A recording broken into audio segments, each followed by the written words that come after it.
Hi hello నమస్తే welcome to Lavanya creations. ఎలా ఉన్నారండి? అందరూ బాగున్నారా? నేను బాగున్నాను. మీరు కూడా ఇంకా బాగుండాలని మరి కోరుకుంటున్నాను. ఈ రోజు వచ్చేసి మన వీడియోలో వెయిట్ లాస్ కోసం నేను ఒక మంచి రెసిపీ చూపిస్తాను. నార్మల్గా మనకి ఆంధ్ర వాళ్ళకి రైస్ తినందే అసలు మనసు ఒప్పదు కదా. మనం ఎంత డైట్ చేయాలనుకున్నా రైస్ మాత్రం కంపల్సరీ తినాలనుకుంటాం. మళ్ళీ రైస్ని మనము కొంచెం డైట్ ఫాలో అయ్యేలాగా చేస్తే ఎలా ఉంటుంది అనుకున్నాం? ఓన్లీ రైస్ కాకుండా ఇలా కీన్వాతో మిక్స్ చేసుకోండి. వెయిట్ లాస్కి చాలా మంచిది, హెల్త్ కూడా చాలా మంచిది అని ఈ మధ్య అందరూ చెప్తున్నారు. నేను కూడా ట్రై చేద్దామని ఒక 1 మంత్ నుండి వాడుతున్నాను. నాకైతే రిజల్ట్ చాలా బాగా అనిపించింది. ఓన్లీ కీన్వాతో మనం రైస్ చేసుకోవచ్చు, కానీ అలా మనకి అలవాటు లేదు కాబట్టి ఫస్ట్ రెండు మిక్స్ చేసుకుంటే బాగుంటుంది అనమాట. ఈ కీన్వా వచ్చేసి ఇలా వైట్గా ఉంటాయండి, కొర్రల్లాగా ఉంటాయి కొంచెం చూడడానికి, కాకపోతే తెల్లగా ఉంటాయి. కొర్రలు అయితే మనకి ఎల్లో కలర్లో ఉంటాయి కదా కొంచెం లైట్గా. ఇవి వచ్చేసి ఇలా వైట్గా ఉంటాయి, కీన్వా అంటారు వీటిని. అన్ని సూపర్ మార్కెట్స్లోనూ దొరుకుతున్నాయండి ఇప్పుడు ఇవి. చూడండి ఇలా ఉంటాయి. ఇప్పుడు ఇవి రైస్ తోటి మిక్స్ చేసేసుకుందాం. నేనైతే 1/2 కప్పు కీన్వా తీసుకుంటున్నాను. ఇక్కడ 1/2 కప్ కీన్వా తీసుకుంటున్నాను. ఇప్పుడు వచ్చేసి ఇందులోకి 1/2 కప్పు నార్మల్ రైస్ తీసుకుంటున్నా. మీరు ఏ రైస్ అయితే వాడతారో ఆ రైస్ రెండు కూడా ఈక్వల్గా తీసుకున్నాను. ఇందులోకి వాటర్ వేసేసుకొని శుభ్రంగా 2-3 సార్లు కడగాలి.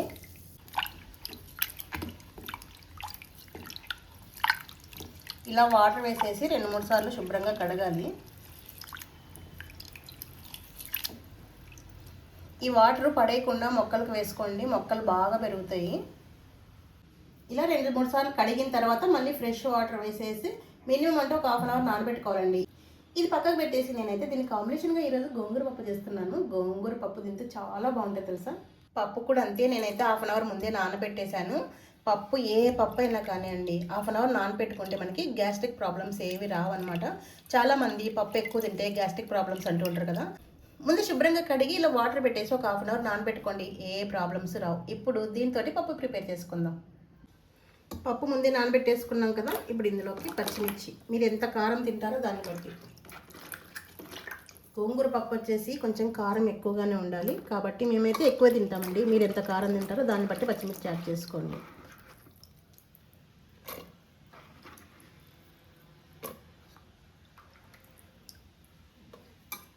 ఇలా పచ్చిమిర్చి ఇలా కట్ చేసుకోండి. ఇలా కట్ చేసి వేయడం వల్ల మనకి కారం బాగా పడుతుంది అన్నమాట. ఇప్పుడు గోంగూర,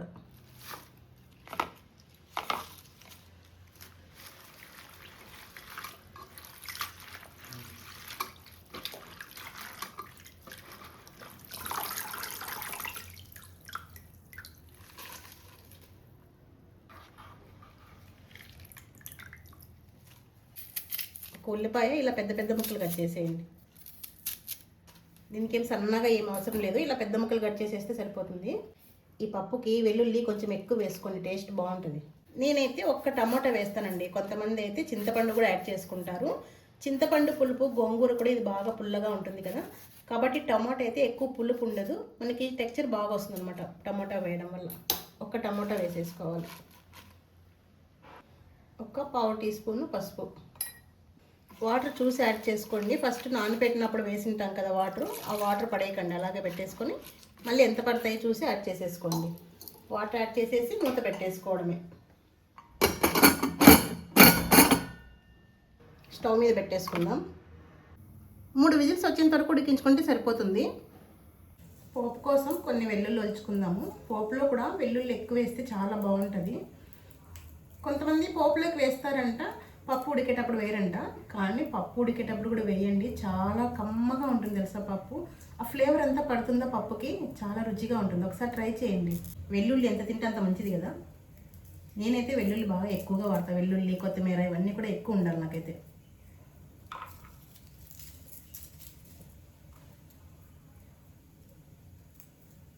ఇక్కడైతే వర్షం బాగా ఎక్కువగా వస్తుందండి. మీ సైడ్ కూడా వర్షం బాగా ఎక్కువ వస్తుందా? మా ఇంట్లో అయితే వారానికి ఒక్కసారైనా గోంగూర రెసిపీ ఖచ్చితంగా ఉండాలండి. మీరు అంతేనా? గోంగూర హెల్త్కి చాలా మంచిది కదా, ఐరన్ కంటెంట్ చాలా ఎక్కువగా ఉంటుంది. గోంగూరతో ఏం చేసినా బాగుంటుంది కదా. గోంగూర చట్నీ, గోంగూర పుల్లగూర అయితే భలే ఉంటుంది అసలు, నాకు చాలా ఇష్టం. మీకు ఇష్టమా పుల్లగూర? చాలా ఈజీ కదా, అన్నీ కలిపి ఒకసారి పెట్టేసామంటే మళ్ళీ పోపు పెట్టేసుకుంటే అయిపోతుంది. చాలా అంటే చాలా ఈజీ, టేస్ట్ కూడా చాలా బాగుంటుంది కదా పుల్లగూర. ఇప్పుడు రైస్కి పెట్టేశాను. నేను అన్నం వార్చుతానండి, అందుకోసమే ఇలా బౌల్లో పెట్టేసి ఎక్కువ వాటర్ వేసేసుకుంటా. ఇలా వార్చేస్తాను అనమాట, అలా నాకు ఇష్టం అనమాట.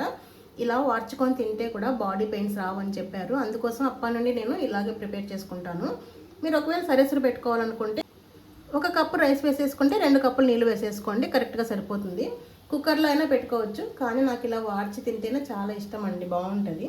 ఇంక ఇది కూడా పెట్టేసి స్టవ్ వెలిగించేస్తున్నాను. పొంగు వచ్చే ముందు ప్లేట్ తీసుకుంటే సరిపోతుంది.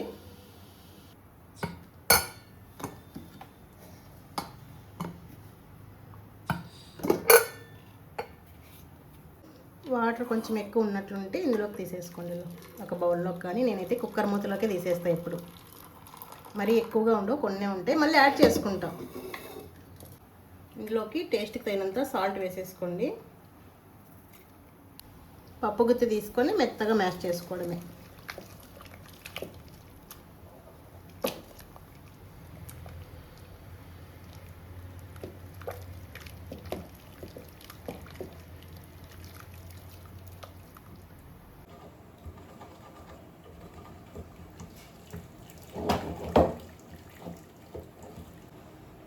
ఇలా ఎనుపుతుంటేనే ఆ ఫ్లేవర్ ఎంత కమ్మగా వస్తుంది అసలు. గోంగూర పప్పు చాలా బాగుంటుంది కదా. మీలో ఎంతమంది గోంగూర పప్పు ఇష్టం? మా ఇంట్లో అయితే మా వారికి చాలా చాలా ఇష్టం.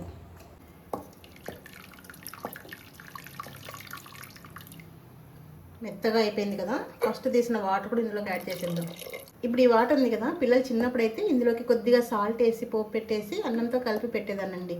కమ్మగా ఉంటుంది కదా, అందులో నెయ్యి వేసి పెడితే ఎంత బాగుంటుందో, పిల్లలు బాగా తింటారు. ఇలా అన్నం కూడా పొంగి వస్తూ ఉంది.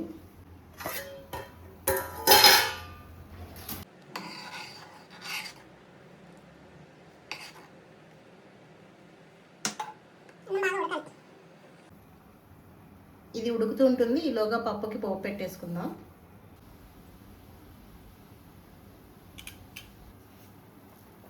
ఆవాలు, జీలకర్ర, కచ్చా పచ్చగా దంచిన వెల్లుల్లి. ఈ వెల్లుల్లి కొంచెం బాగా ఫ్రై అవ్వాలి, పోపు అప్పుడే బాగా టేస్ట్ వస్తుంది.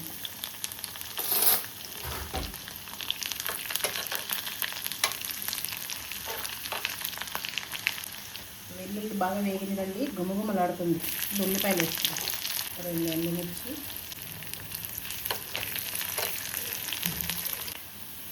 ఇలా బాగా ఎర్రగా వేగాలి పోపు. ఎర్రగా అని చెప్పేసి మాడకూడదు, ఎర్రగా వేగాలి, కమ్మటి వాసన వస్తుంది. కరివేపాకు వేసి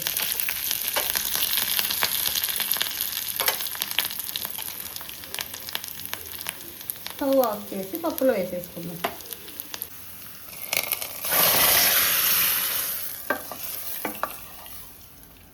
వేరొక బౌల్లోకి తీసేసుకుందాం.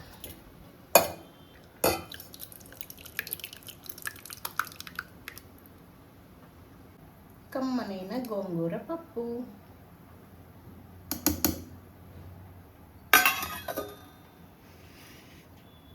పప్పు పోపు పెట్టామంటే ఇట్లా గుమగుమలు ఆడిపోతుంది కదా.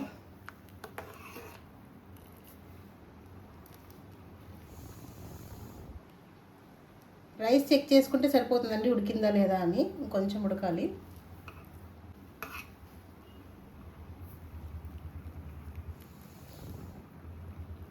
అన్నం అయితే ఉడికిపోయింది, ఇంకా వాట్ చేసుకుంటే సరిపోతుంది. మరి మెత్తగా అయ్యేంత వరకు పెట్టామనుకోండి ఇంకా ముద్ద ముద్ద అయిపోద్ది. స్టవ్ ఆఫ్ చేసి వాట్ చేస్తాం.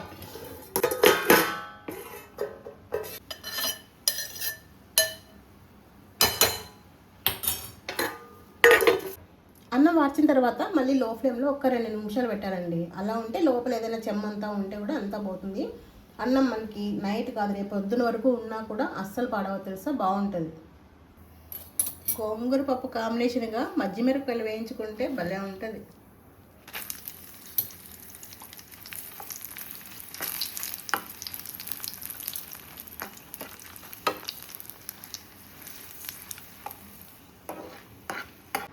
ఇంకా మనం వడ్డించేసుకుందాం. వేడి వేడి కీన్వా రైస్.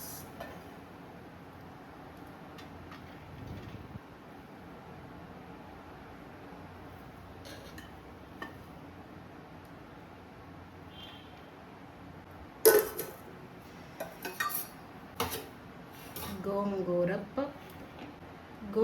పప్పు.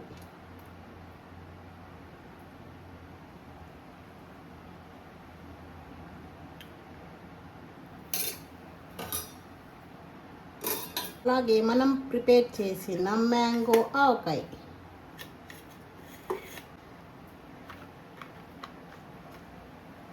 మజ్జిగ మిరపకాయలు. ఇంతకంటే కలర్ఫుల్ ఇంకేం కావాలి చెప్పండి. ఈరోజు నా హెల్దీ లంచ్ ఎలా ఉంది? నచ్చిందా మీకు కూడా? ఇప్పుడు ఇంకా లేట్ చేయకుండా లాగించేద్దామా? ఎలా ఉంది మన లంచ్? పోలా, అద్దిరిపోలా? నచ్చిందా మీకు కూడా?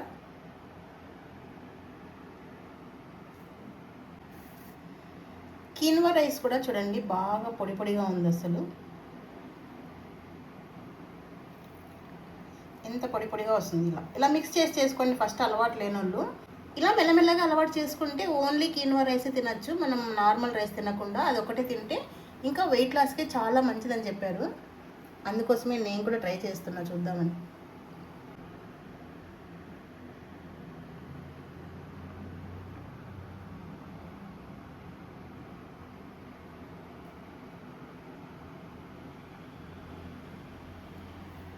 మరి ఇంకా టేస్ట్ చేసేద్దాం.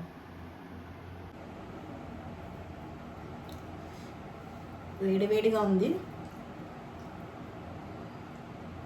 ఇలా ఎండుమిర్చి ఇలా పిండుకొని తింటే బాగుంటుంది.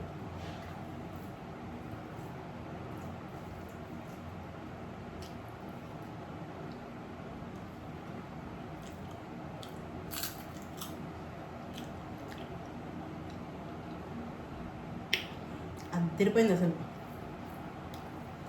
కీన్వా రైస్ అంటే అదేదో డిఫరెంట్గా అలా ఏమీ లేదండి, నార్మల్ రైస్ తిన్నట్టే ఉంది. ఎందుకంటే నేను ఒక 1 month నుండి వాడుతున్నాను కదా.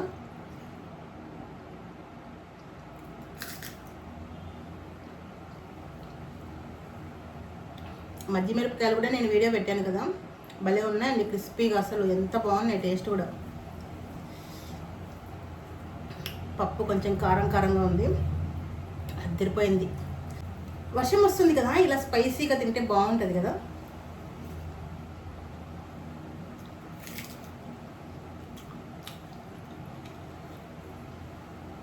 మాటలు లేవు, అంతే. అదిరిపోయింది. మరి మీకు నచ్చిందా? ఖచ్చితంగా ట్రై చేయండి. ఇలా కొద్ది కొద్దిగా మిక్స్ చేసుకొని తింటే మీకు అలవాటు అయిపోతుంది. హెల్త్కి చాలా మంచిది అన్నప్పుడు ట్రై చేస్తే పోయేదేముంది కదా. మళ్ళీ పుడతామా ఏంటి? అన్నీ ట్రై చేయాలి కదా. నాకు మాత్రం పెద్దిల్లు డైలాగ్ చాలా బాగా నచ్చిందండి. మీరు ఎంతమందికి నచ్చింది? సూపర్గా ఉంది. నేనైతే లాగిన్ చేస్తా. మరి మీకు నచ్చినట్లయితే లైక్ చేసి ఫ్రెండ్స్కి, ఫ్యామిలీ మెంబర్స్కి షేర్ చేస్తూ ఉండండి. వీడియో చూస్తున్నారు కానీ లైక్ చేయడం లేదు. లైక్ చేసి హైప్ చేయండి. ఇంకొక మంచి వీడియోతో మళ్ళీ మీ ముందు ఉంటాను. Thank you for the watching. Bye bye.